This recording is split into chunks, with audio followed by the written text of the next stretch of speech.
Okay, magandang gabi po mga kaibigan, mga kapatid. Tayo po ay muling nagbabalik para mag-review na naman ng laro ng mga chess player na mas magaling kesa sa atin. At sa gabi pong ito, ang laro na re-reviewin natin ay sa pagitan muli nila I.M. Roderick Nava at F.M. Daniel Causo, no? Ito na po ang kanilang Game 3 o pangatlong laro na re-reviewin natin. Simulan na po natin at wag na nating patagalin ito. White si Coach Nava, itim naman si Coach Daniel. Nagsimula po ang kanilang laro sa e4, sinagot yan ng d5, knight c3, d takes e4, knight takes e4, at knight f6. Ang sumunod na tinira po ay knight g3. Dito, sinasuggest ng computer ay kainin na daw yung knight dito sa f6. No? Usually, ginagawa yan para at least magkaroon ng double pawn ang itim. Pero ito pong tiradang knight to g3 ay hindi pa rin namang masama. Okay lang naman. Ano po? Ituloy natin. Nag-e5 yan. h4, bishop to c5. d3, inihanda lang ang dadaanan ng bishop palabas. Knight c6 at nag-bishop e3 na nga. Hinamon ng dark square bishop ng itim. Kinain naman yan. Binawi yan ng pawn. Knight to g4, then queen f3. Para saan ang queen f3? Para suportahan ang inaataking pawn sa e3.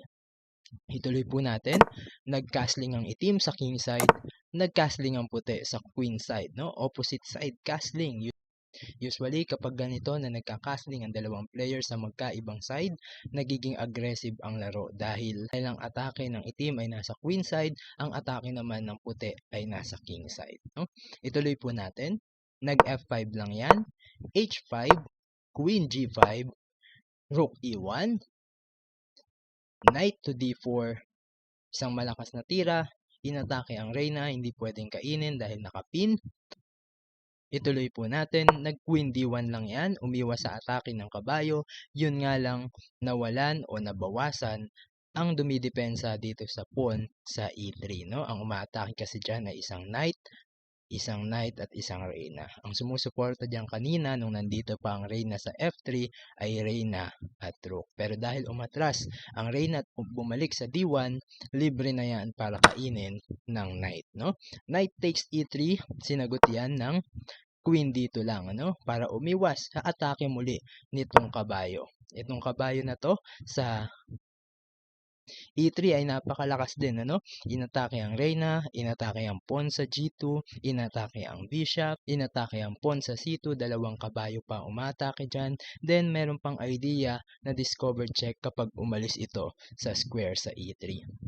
So, ituloy natin. Ang tinira nga ay queen d2, umiwas sa atake ng kabayo. At the same time, ay hinarangan yung possible o yung idea na discover check ng itim. Knight d takes c2. Kinain na yan. Tapos nag-knight f3 lang. Inatake ang reyna at ang pawn dito sa e5. Yun nga lang, libre na ang knight sa g3. Queen takes g3. Rook takes e3. Binawi yan ng kabayo. Then kinain yan ng reyna at nag-e4. Inatake lang itong kabayo. Kinain yan. F takes e4. Bishop c4 check. King h8, syempre umiwas yan. Nag-h6, dito gumagawa na ng mga panggulo. Itong si Coach Nava at sinusubukan mag-create ng counterplay dito sa king side. E takes f3, kinain na yung kabayo. H takes g7 check. Binawi yan ng reyna. Bishop d3, threatening the pawn dito sa h7. Kaya hinarangan yan, nag-bishop f5. G takes f3. Kinain na ang bishop, very logical move, ano? Dahil isa sa mga principle po ng chess, kapag lamang ka sa pyesa, hanggat maaari, ipalit o i-exchange ang mga pyesa para kapag kumonti na ang mga pyesa sa board, mas makikita ang kalamangan. No po? Tuloy natin, binawi yan ng reyna, rook a d8, tinret ang reyna, syempre umiwas yan, nag-queen to c2, Queen g5 check, King b1, umiwas lang sa check, at ang huling tira, Queen f5. Dito, pwersado ng mapalit din po ang reyna. Tulad nga ng sabi natin kanina, isa sa mga principle ng chess, ipalit ang mga pwedeng ipalit hanggat maaari kapag lamang sa pyesa. Dito sa tiradang Queen to f5, ay pwersado ng mapalit din ang Queen. Ang mangyayari, ang matitira, dalawang rook 4 na pawn para sa itim laban sa isang rook at 3 pawn ng puti, no? 12 seconds na lang din ang natitira para kay Coach Nava at 23 seconds pa para kay Coach Daniel. Kaya dito, nag-resign na ang puti. Congratulations kay Coach Daniel, no?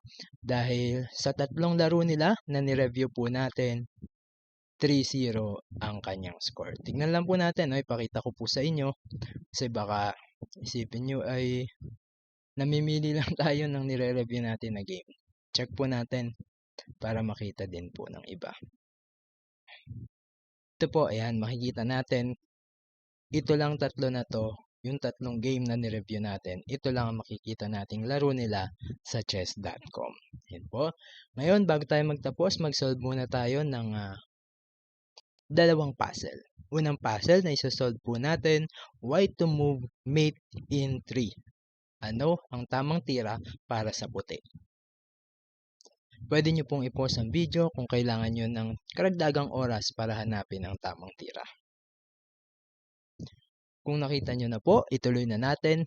Ang tamang tira para sa puti, rook to h8, sacrifice. No? Hindi pwedeng pumunta ang king dito sa e7, f7, at g8. No? Dahil kontrolado yan ng naglalakasang pyesa ng puti. Ano? Kaya persado po iyang kainin ng bishop. Pagkakain ng bishop, sumunod na tira, knight to e6, check ulit, hindi pa rin pwedeng bumaba ang king dahil kontrolado yan ng mga pyesa ng puti. Only move king to g8, no? At ang huling tira po, knight h6, checkmate. Congratulations sa mga nakakita po ng tamang sagot. Isang puzzle pa ang sagutin po natin. White to move ulit. Ano ang tamang tira para sa puti para ma-maintain ang kalamangan? Mapapansin po natin dito, may possible na discovered check, merong malakas na control dito sa 7th file.